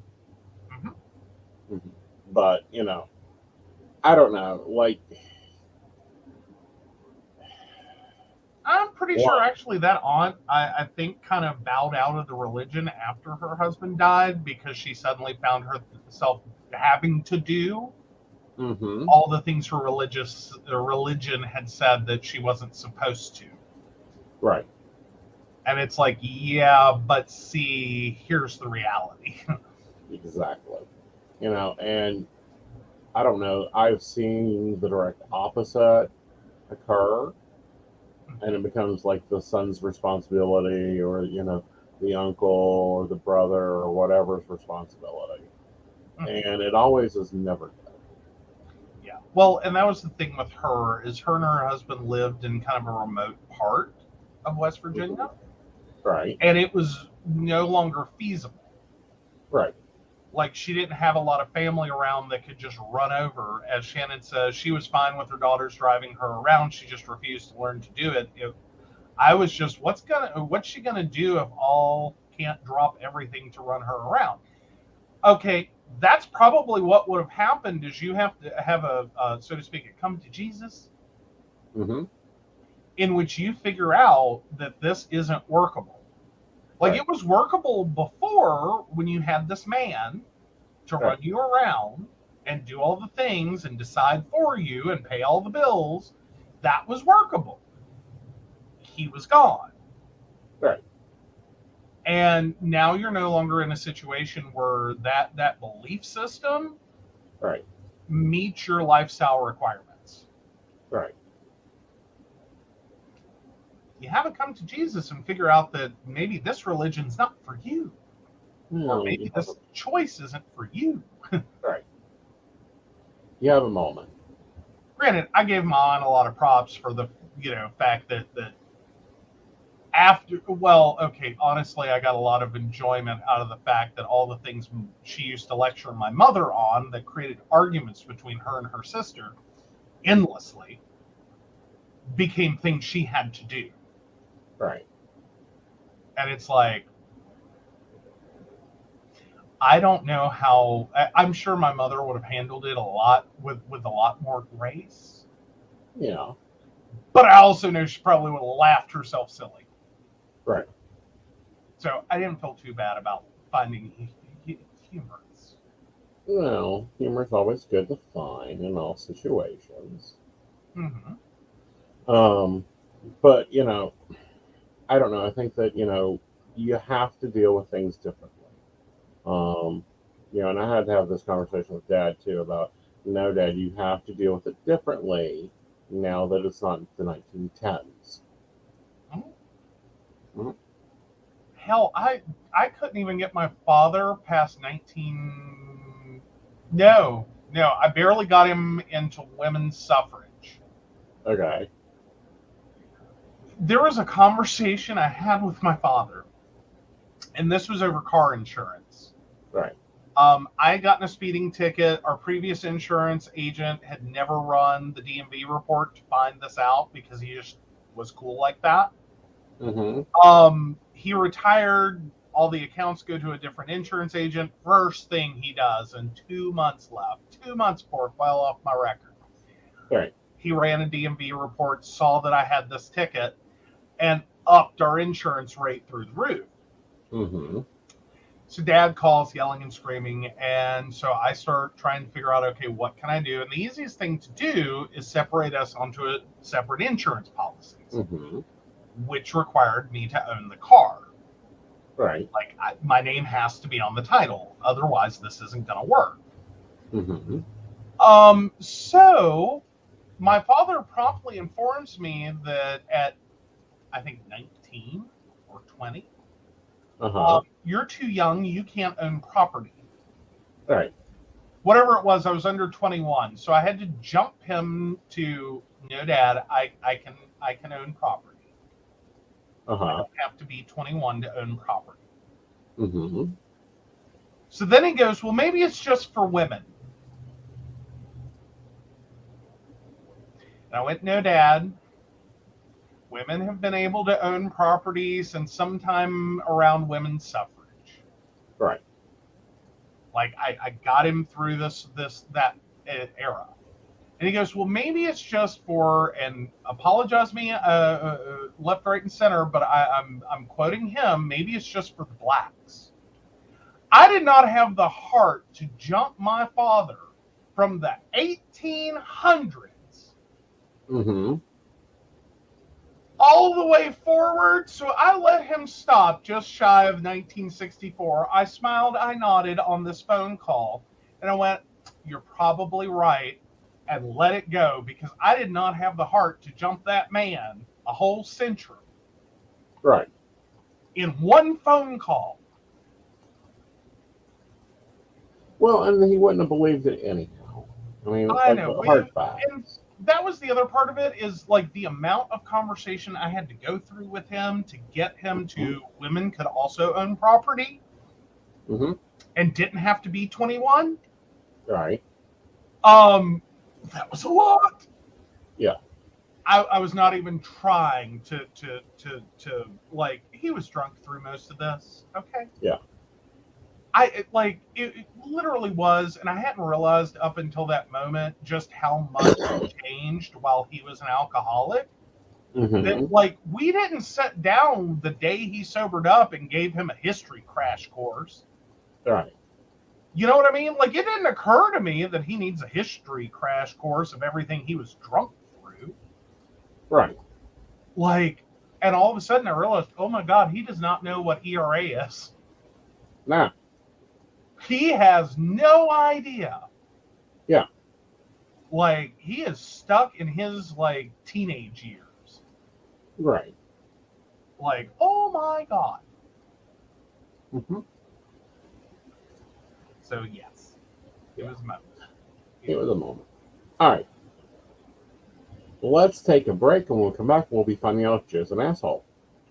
Alrighty. Hi, this is Sandy Starr. I'm a psychic and I work on Keen, and I have been working on Keen for over 22 years. You can reach me on 01068 I deal with a myriad of subjects, but I do specialize in relationships, marriages, divorces. Is he cheating? Is she cheating? Whatever the dynamic of the relationship is, I will guide you through. I've got amazing radar for cheaters, so I will tell you the truth if he or she is cheating. I can help with any subject you need me to help you with besides relationships, and I look forward to hearing from you. Again, you can reach me through Keen. My extension number is 01068. I really look forward to hearing from you and helping you with whatever you need me to help you with. Hi, I'm Tracy Van. I'm a psychic medium and I work with tarot cards. I also practice Reiki and access bars. I would like to share with you what a reading with me is like. It is a blended reading of psychic and mediumship, and I deliver these messages exactly as they come through. I'm not going to mince words or add any padding. I am a professional, reliable, and honest communicator. I have readings available anywhere from 15 minutes to an hour. You can book a reading with me at tracyvan.com. That's TracyVann.com. And no, I'll always tell you exactly what you need to hear. Hey everybody, Natalie here from The Pendulum's Path. If you are in need of guidance, direction, spiritual connection, healing, or more, you have come to the right place. I have worked as a psychic and a medium for over 3 years, connecting people from all over the world with their loved ones, giving them insight and guidance into their current situations, their past healings, their blockages, and what they need to know in order for them to have a better future. It would be my absolute honor if you would come to my website at www.thependulumspath.com, visit my shop. I have a whole bunch of crystals, oils, balms, mystery boxes, and more. And visit my services. I offer 15-minute, 30-minute, and 60-minute sessions. I also have email readings available if you're not comfortable with the one-on-one session with me, or if you just want to try me out. I encourage you to come visit me at the Pendulum's Path, and let's get you back on the right track today. Hey everybody, Lady Gwendolyn here from Rowan Temple of Light, and I'm here to tell you about our events this summer. First up is Beltane in the Hills, May 13th, and that is from 1 to 6. We have entertainment, we have a bunch of vendors, we have a fairy photo shoot. It's going to be exciting. You having any questions, reach out to Earth Magic or to myself. After that, we have Central West Virginia Pagan Pride, August 19th. That's at Holly Gray Park from 11 to 5 for the day. And we will have Sarah Masters coming down from Pittsburgh to be our keynote speaker. We have some great classes for that. So if you want to get involved, reach out to Rowan Temple of Light at Gmail, or just follow us along on Facebook at Rowan Temple of Light, and we look forward to seeing you out in the community. See you there. All right, welcome back. All right. Okay, am I? Oh, You're good. all right. Am I the asshole for leaving my friend at Pride? Today, me, 29 female, and my dearest friend, 30 male, went to Pride together. I live 1 hour and 30 minutes away, but used to live where he does. I drove over, picked him up, and drove us to the parade, about 20 minutes from his home. I drove as he was drinking already, and I am a DD as I am 1.5 years sober. I don't mind. After the parade, we walked to a bar close by. We'd agreed to eat afterwards and agreed to be home by 5 because we both work tomorrow. Around 2:30, I told him I wanted to leave. He was having fun drinking, mingling, and had bumped into other friends. He said he'd get an Uber home and I could get started home. So I left.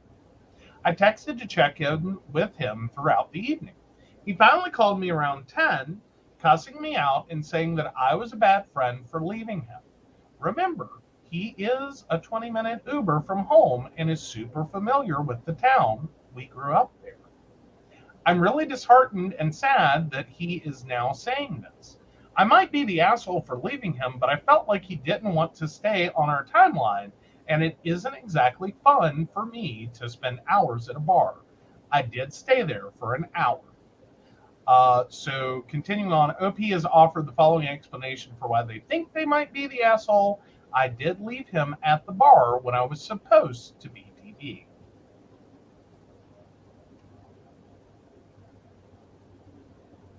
Your opinion? Well, I was going to let you go first on this one. Here's my opinion. You took the responsibility to bring him home. It's his responsibility to leave when you're ready. So in my opinion, yes, you're an asshole. Wait, the OP, the DD is the asshole? Yep. Okay. I wasn't, because I'm in a mixed bag on this one. Mm-hmm. Like, part of me, like, I totally get it. Like, y'all set a timeline, you planned a day, you're happy to DD him, especially since he's already been drinking. And then take him to Pride, take him out, y'all go eat, and then your timeline is we're going to be home at 5. He didn't want to leave, seemed to be okay with the fact that you were leaving, and even told you to go, and then gets mad later in the evening because you left him, and now he's got to figure out how to get home. Right. Can I go with everyone's shitty here? You can. Like, I here's my thing. DDing isn't just about driving because someone's drunk. Right. It's also recognizing that while someone is drunk, they are also incapable of being a responsible adult. Like, I'm sorry, I don't think anyone who's inebriated is capable. And we kind of agree with this when we're talking about other situations such as sexual assault and rape. That no, you cannot consent. Mm-hmm. Legally, we even talk about it in other ways. That when someone's inebriated, that they're incapable of, if they're too inebriated, right, of forming, legal consent, like pure, like sign a contract consent. Right.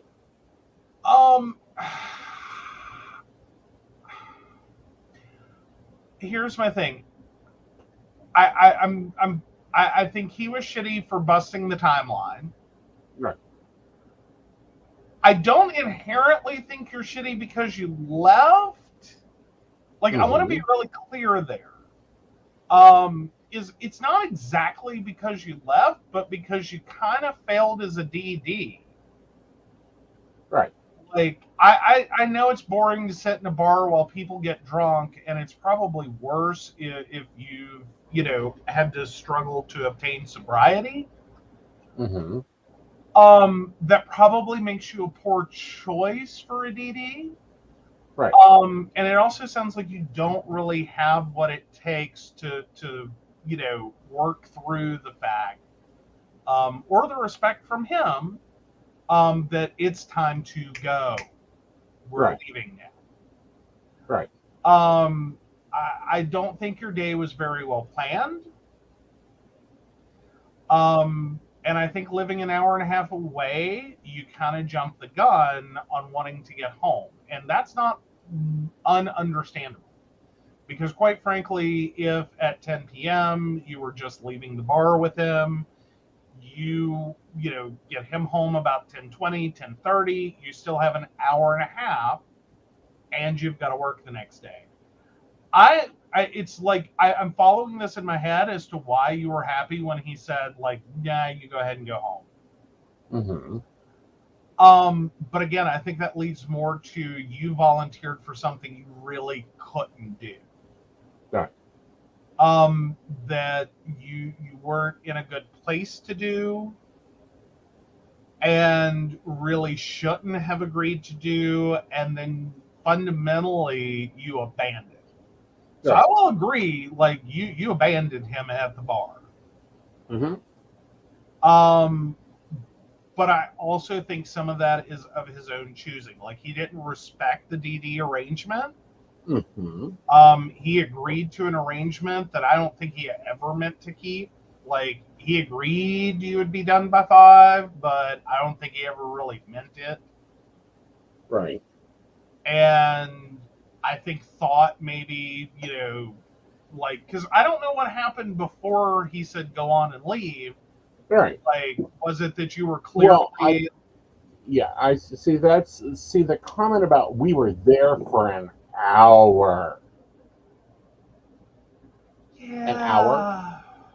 An hour. At a bar on Pride. At a bar. In the On afternoon. Pride. In the afternoon, really?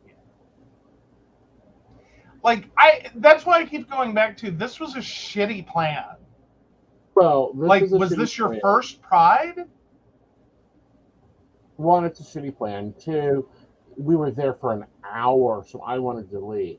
That tells me that you weren't enjoying yourself, and you were probably pouting and annoying. And like most bottoms, they're just going to lament and go, fine, go ahead and go. I'll get an Uber. Mm-hmm. Well, yeah. And, granted, the reason you got the call at 10 p.m. Mm-hmm. is because, yeah, he's gotten more drunk while abandoned at the bar for hours. Mm-hmm. Because quite frankly, if you left at 2:30, right? It is now 10 p.m. He has been drinking and partying for 7.5 hours. Right. Plus the fact he was already drunk before you went to Pride. Right. Like, yeah, I'm sure you did get cussed out. Yeah. I'm real sure you got cussed out. Yeah. And I think that was probably the more realistic. Mm-hmm. Like, I think you got the whatever. And I'm not going to fight this right now because I don't want to be a bad friend. And, I think he was moderately sober-ish. Mm-hmm. Like, he got drunk, sobered up for Pride, mm-hmm. started drinking at the bar, was just starting to have a good time, and was whatever, and did not want to deal with you. And it's like, fine, go ahead and leave. I'll just get an Uber or whatever. Yeah. Then he continued to get drunk. Right. And then I think you got the disinhibited version of how he really felt when you left early. Right. Which is, you're trying to be a good friend. Are you, though? But you really had a shitty plan for this day. Right. Across the board, I think because you were trying to do something you couldn't commit to. Right. Or could only do on your own timetable. Right. Lesson learned, and I hate to believe it took you 8 years of being able to legally drink, 9 years for him, to learn that there's some things you really just have to plan for it to be a late evening. Right. Like, it's cute. You think you're just going to go to the bar for an hour in the middle of the afternoon. Uh-huh. On a big occasion like Pride, and then just go home. Yeah. Like, I'm sorry, you're still at the ages in which, yeah, you got to be up for work in the morning, and that sucks. And? Exactly, and? It's Pride. Call the fuck in. Yeah. You can call out, you can pre-plan days off. You had a lot of options there, but you were not the right friend to take him to the bar. And quite frankly, until you learn better, that you do not leave people at the bar. Yes. Like, Uber's cute and all, and I appreciate Uber, but you don't just leave people at the bar when you take them into the bar saying you're going to be their DD. Exactly. Like, First of all. sometimes you just have to fight it out. Well, not only that, but second of all, you're my DD. I'll guarantee you, unless I'm there to pick up a check, and every bar visit is what? 3 hours? Oh, at least. At least. Like, yeah. Well, and then Pride in and of itself, like, this is a late night party. Like, Yeah. one, I really think the whole deal was y'all tried to do too much in one day and then be responsible adults the next morning. Now, that is a learning part of your 20s into your 30s. Right. Is there's a limit. Mm-hmm. Like, you either can or cannot. Right. You cannot, however, hit this middle ground where you do all these things and then pop up for work the next morning. Right. All right. I'm going to pop off. You can talk comments for a minute. Alrighty. So, yeah. So Brenda says, if someone tells me to go, I'm going. Shannon says, when the hubby and I were dating, I was the DD because I don't like drinking in public. We had an understanding. When I was ready to go, he had to go or take a taxi. Taxi meant less drinking money, LOL. And then Brenda points out an hour, that is not any festival. Yeah. That's why I'm back to, is this your first one? Have you never done this before? Are you unfamiliar with the concepts in play? What is this? What is this? And all I can come back to is everyone's shitty here, but I do think you're worse for leaving someone at the bar after you said you'd be their DD.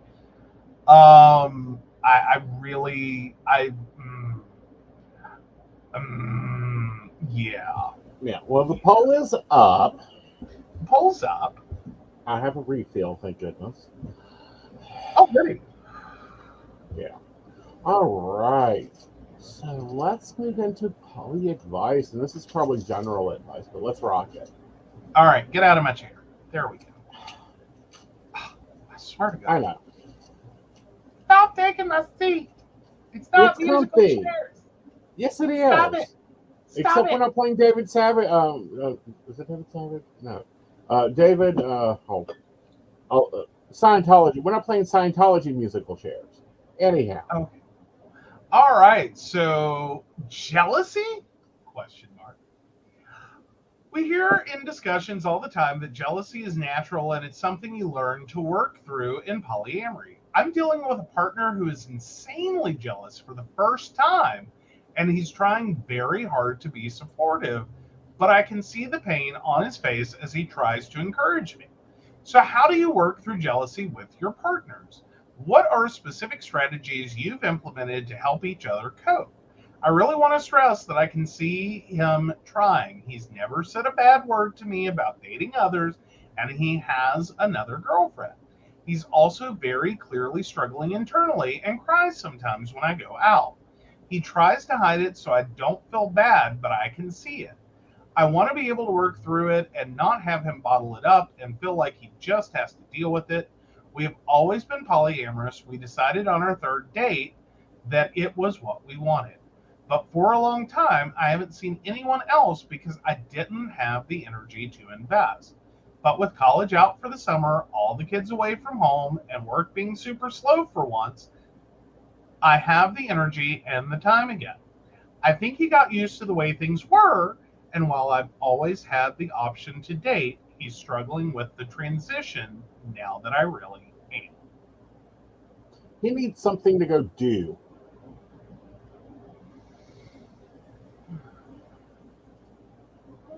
Point blank. He needs something to go do. What I mean by that is he's staying home. He even, why is he not at his girlfriend's house when you're going out alone? Like, ship him over. The other thing there is find out what's not being met, because jealousy comes out of a need. The need is a source of something not being met or a past trauma. One of the two. Not all in one, but one of the two. What is not being met? Needs to be your question to him. Is he not getting the time? Is he, is his love bank a little empty? Is he jealous? Is he fearful that you're dating someone younger than him and he'll be replaced? Well, what's the problem? And they may not come right out and say it. It may be, in stories, in conversations, in behaviors. What's your thoughts? I don't know. I like the way that this is worded. I'm not sure if like they're putting a bow on it and like lipsticking a pig, or if this is legitimately it. Because I don't know. Somehow in reading this, I feel like you agreed to be polyamorous, but you didn't really do the work to be polyamorous. Right. Like, you didn't have the conversations, you didn't put the effort in, you didn't unwind all the monogamy. Right. And the monogamy expectations and the ego of monogamy, and everything that it means to be polyamorous, that does fight years of monogamous brainwashing. Right. That, if your girl is out with someone else, then you're less of a man. You're not capable of fulfilling her needs. You're a horrible person. Right. She's gonna leave you. Which I think aligns a lot with what you were saying. Right. But I feel like the real genesis is like you didn't do the work. Like, you just kind of said it, and then you didn't actually do it, and now you're going to do it, and you've not done any of the things. Right. And so it sounds like at least he came out of a monogamous background. Right. Or because this was the third date? Yeah, our third date, you talked about it, and you decided, or we decided, this is what we wanted, and I put that in air quotes, so we decided. Right. Because sometimes what happens in the very beginning of a relationship is, while you're in that dating phase, it's not uncommon to be, to play the field, as the phrase used to go. Right. And see other people, and this is kind of casual, and we'll figure it out later. But we don't want to, constrain each other and make this more serious than it is right now. Here's the thing: as someone who's been hit with that 2x4 more than once, because God knows I got hit with that 2x4 a lot in dating. Was I was very upfront and honest. I don't want monogamy. Right. This is not what I want. Like, if this is what you're looking for, this is not the place to find it. Right. I was very upfront, and repeatedly, I kept getting hit with the 2x4 of, well, I just thought that would change once we got serious. And it's like, listen to the words that came out of my mouth. This wasn't right now while we're dating. I don't think we should tie ourselves down to each other and be open to play the field. I said, I don't want monogamy at all, ever. Right. I was very, very clear. Right. Yeah. And I've seen partners in that regard struggle with it. Right. Of, like, they thought they were agreeing while you're dating for a few months, or 6 months, or whatever their magical, this isn't just dating anymore. We are now a serious relationship. Which needs to be decided within 3 months by standard, but anyhow. Well, but depending, like, I think each person can have a moment with that. Okay. It's like, you know what I mean? Like, but let's call it 3 months, 5. I'm fine with that. So anyway, you go through this dating period, and then you're supposed to be, like, seriously dating, and then you're in a long-term relationship, and then whatever comes after.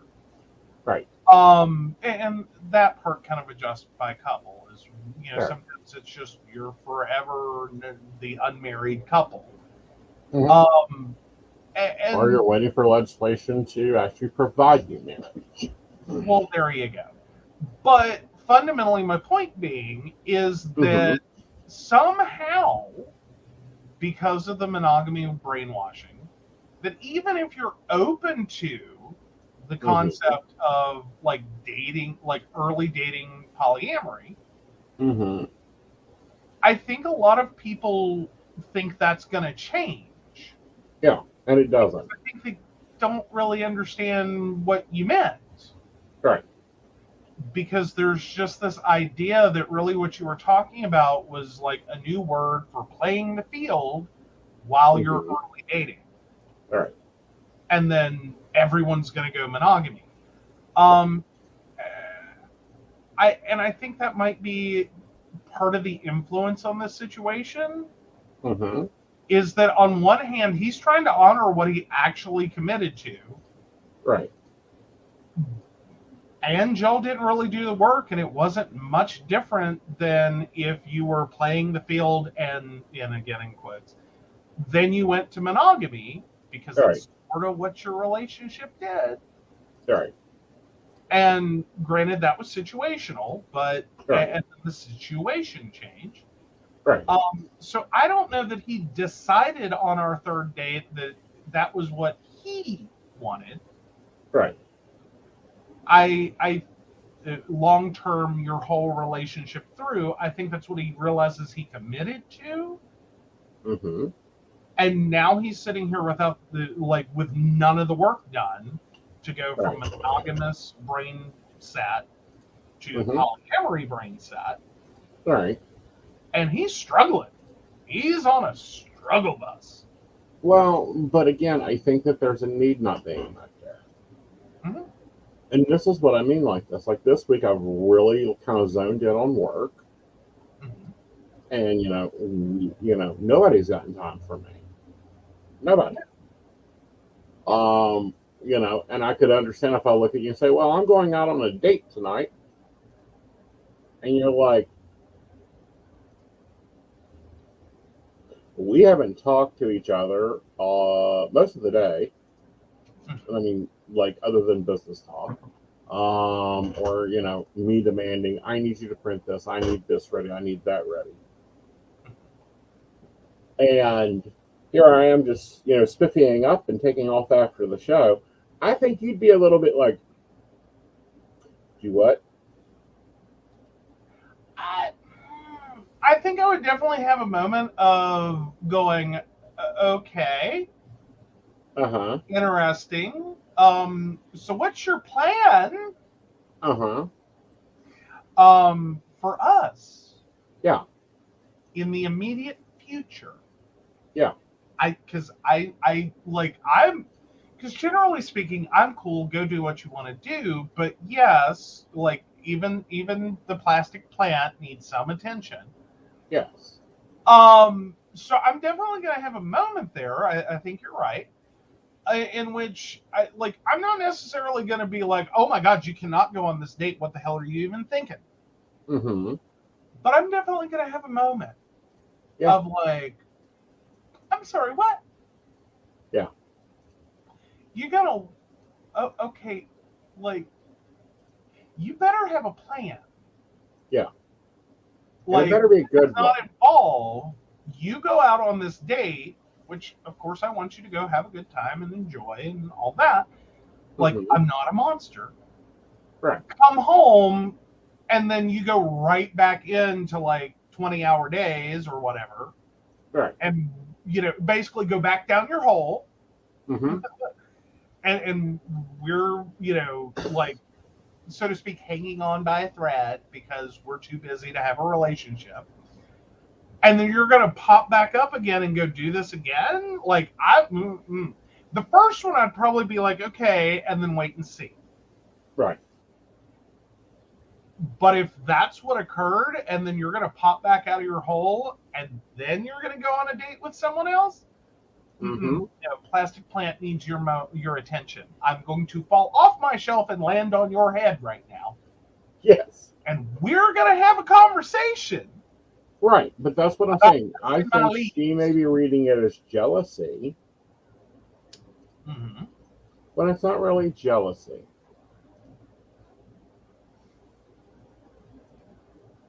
Well, that's true. Like, if they have both been really struggling, and, like, because again, she points out that like, there's this going on and that going on, this other thing going on, and so it's now come to this wonderful moment where, like, my responsibilities and my workload have decreased, and I'm not stressed out with what I have to do, and I now have opportunity. That it very much is jealousy, but not the way you think. Right. That's why does someone else, like, I have been here, I have put up with the shit, I have done this, I have picked your, like, up after you, I have done all the things. Like, I'm expecting that now that everything's slowed down and everything's good and everything's whatever, that I get to reap benefits of my commitment to this relationship and everything I've brought to the table. Right. And you pop up and go off with someone else. Yeah. Like, that's jealousy. Oh, believe me, that is some jealousy. But see, that's not true jealousy.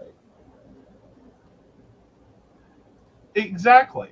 Like, I mean, it's going to come out like jealousy. It's going to sound jealous. It's going to sound and look very, very, very jealous. And you're right. I don't think it is exactly jealousy. It's neglect. Right. It's neglect. Like, hi, the potted plant is ready to fall, or the plant is ready to fall off the shelf and bash you over the head. Yeah. Because, excuse me. Yeah. I was cool with being over here on the shelf neglected because I totally understood that you were busy, and I saw that.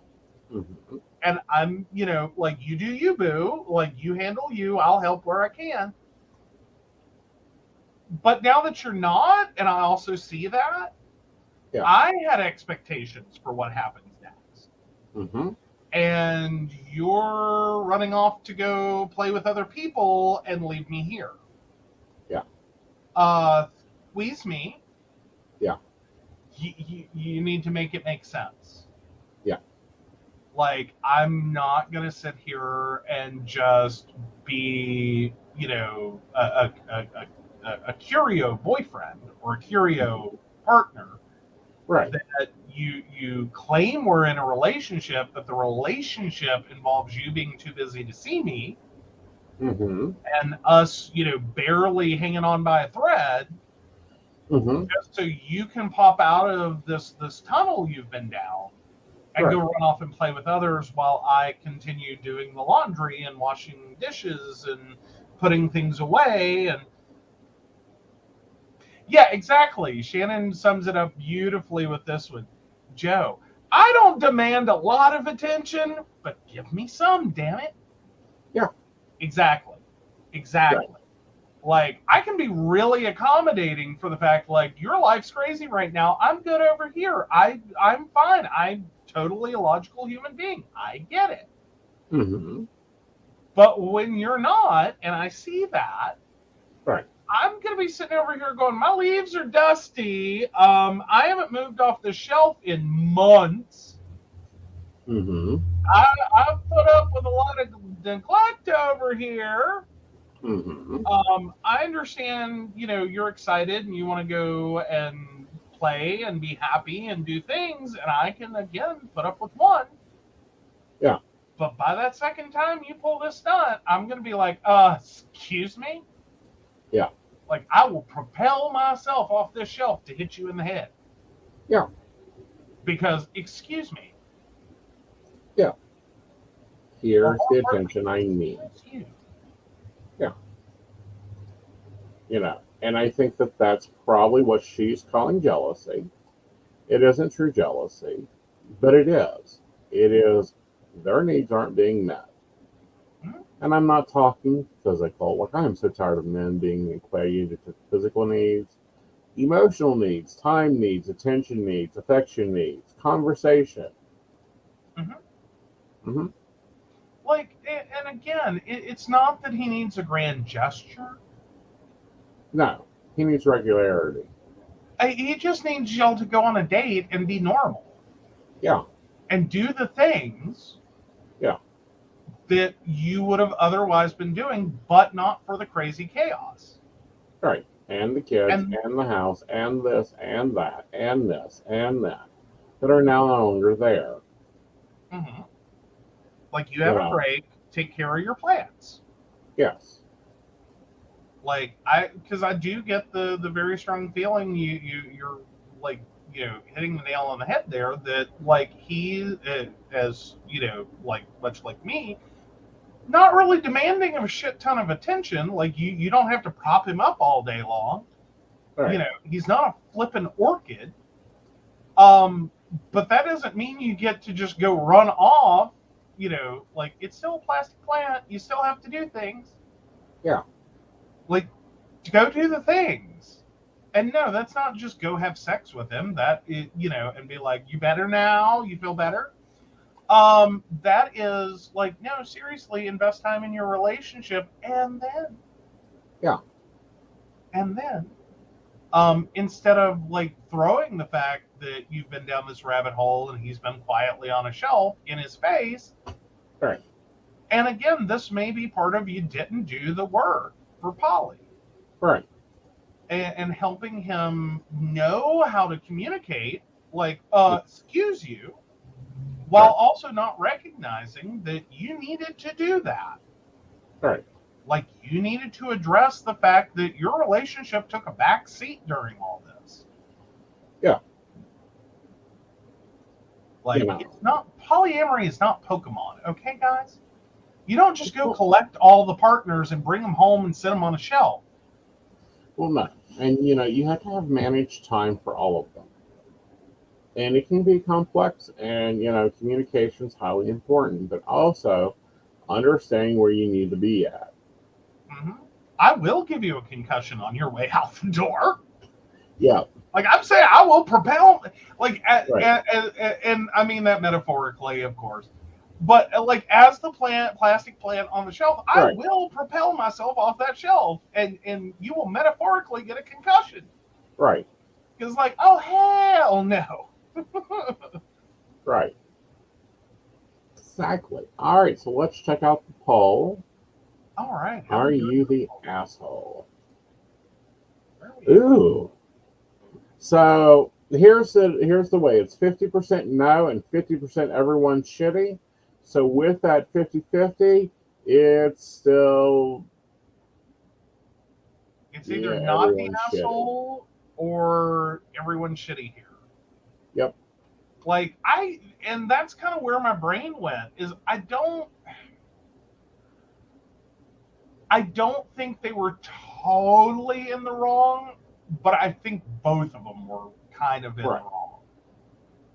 Like, well, I think when you take on responsibility as a DD, it's your responsibility, and to have an agreed plan.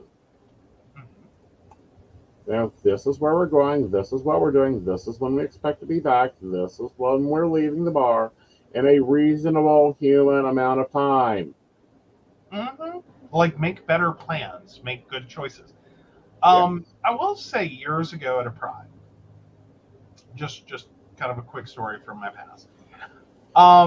We used to go as part of a college group to Pride every year. Like, it was pre-planned. Like, the group paid for 2 hotel rooms. We went down as a group. We do the parade as a group. Like, we march with a banner. And this is group activity. We had one person who underage managed to get drunk. Right. There's details there, but we'll avoid that. Short version being, and then took a cab to the bar alone, away from everyone else, They all knew what was going on in the people that were there that the group had sponsored to go, knew what he'd done, and that he had gone off by himself to the bar alone, and then proceeded to effectively, like, the night did not go well for him. He ended up at the emergency room because he had had too much to drink. All right. As someone who didn't drink often. And, like, no one went to the hospital with him. No one did anything. Right. And I like, technically, I'm out of control of the organization at this point. Like, we had pre-planned this last one, but then my, so to speak, term in office ended, and there was a new board. I got a phone call because that new board had no clue what the hell am I supposed to do in this. Like, this is my first official activity, and I don't know what the hell to do with this.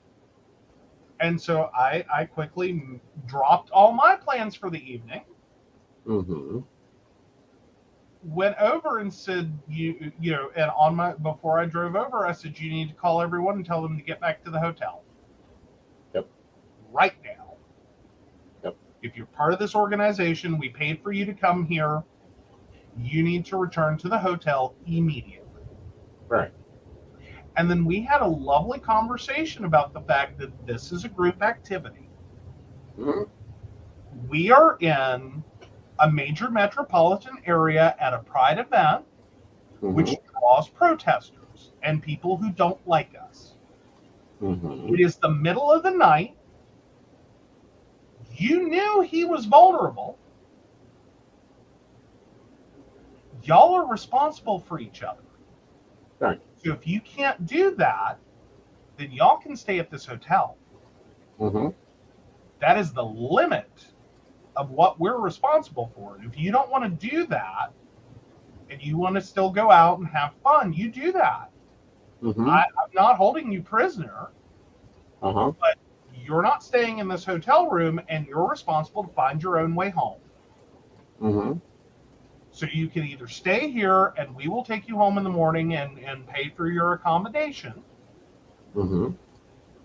like we originally said, or you're on your own. If that's how you want to treat a fellow group member that you knew you were on this trip with, because this is how Pride works, and this is how groups work, and that y'all are responsible for each other. Right. And it just blew my mind. I had to explain this to adults. Yep. I'm like, what the hell? Yep. Like, I can't even be mad. Oh, I can. At the guy who went off by himself and got drunk, because the other, like, this is like 9-10 people. Felt no responsibility whatsoever. Because, I mean, granted, there are some, you know, interpersonal relationship malfunctions at this point.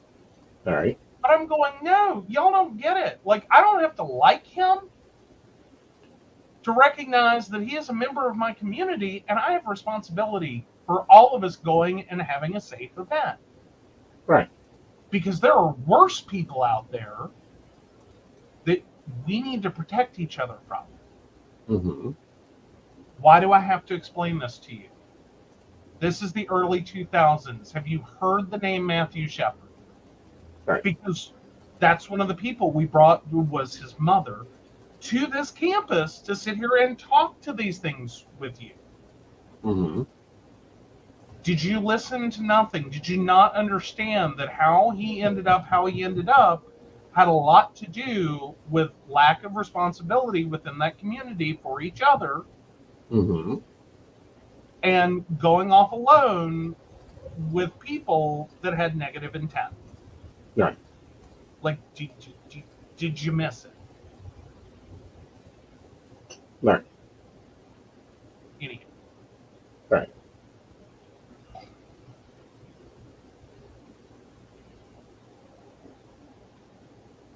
The situation should have been handled differently, and you should have given a few chances to get them to the car. If they refuse, then that's on them. But you try a bit first. Exactly. All right, guys. Thank you for watching. Hope you enjoyed the show. We will be back with Psyche the Plans. Now, remember, it's going to be on at 7 p.m. And that will be because we're doing the July setup of the Psychic Planner meets the HB90 Planner. And we'll see how it modifies itself. Also, tomorrow is Psychic Saturday, where we have special appointments going on. So if you would like a reading, go ahead and go over there and book. And remember, baristas, your codes do work on Psychic Saturday, so you get whatever your percentage is plus the 50% off. All right. Very cool. Oh, and a quick reminder, Appalachian Pagan Ministries, guys, they're still looking for that printer. They're still looking for that mobile hotspot. Yep. So if you have a moment, go check Appalachian Pagan Ministries out. They have a lovely donate button on their website. Send them some love. Make Donna's life easier. Right. She definitely deserves it with everything she does. Right now, she is working entirely off her phone. Help this woman, help the community. Right. All right. So, speaking of help, we have wonderful, amazing, helpful Patreons, and we want to thank them right now. Beverly Walker, Mika G, Kathy, Mary Winfield, Brenda, Shannon C, Shannon D, Lady Gwendolyn, Charles Shaw, Tracy Van, Caitlin Bell, and Devin. If you'd like to learn more about us, the show, or how you too can become a Patreon sponsor and receive all the wonderful benefits that our baristas receive, please check us out at pcspnetwork.com. And with that, guys, we'll see you later. Bye. Bye.